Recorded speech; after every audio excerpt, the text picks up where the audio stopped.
شروع اللہ کے نام سے جو بڑا مہربان اور نہایت رحم فرمانے والا ہے۔ الصلاۃ والسلام علیک یا رسول اللہ وعلی آلک واصحابک یا حبیب اللہ۔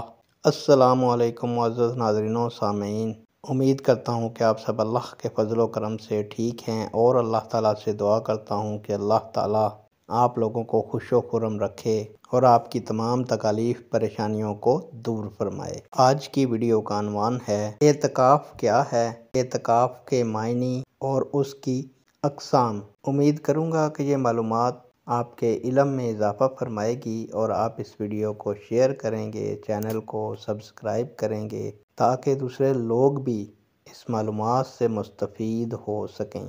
بڑھتے ہیں ویڈیو کی جانب۔ اعتکاف پیارے دوستو، عبادت کی نیت سے اللہ تعالیٰ کے لیے مسجد میں ٹھہرنے کا نام اعتکاف ہے۔ اعتکاف کی 3 قسمیں ہیں۔ نمبر 1 اعتکاف واجب، نمبر 2 اعتکاف سنت، نمبر 3 اعتکاف مستجب۔ اعتکاف واجب، جیسے کسی نے یہ منت مانی کہ میرا فلاں کام ہو جائے تو میں 1 دن یا 2 دن کا اعتکاف کروں گا، اور اس کا کام ہو گیا تو یہ اعتکاف واجب ہے اور اس کا پورا کرنا ضروری ہے۔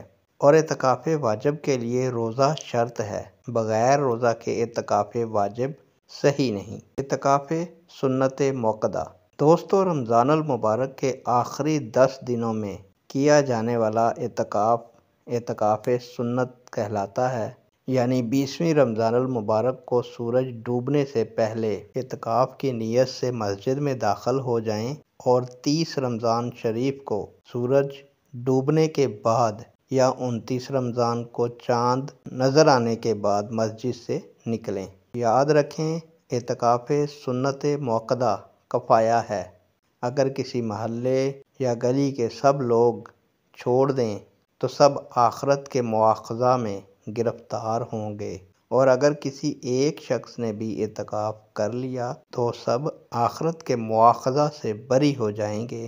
اس اعتکاف میں بھی روزہ شرط ہے۔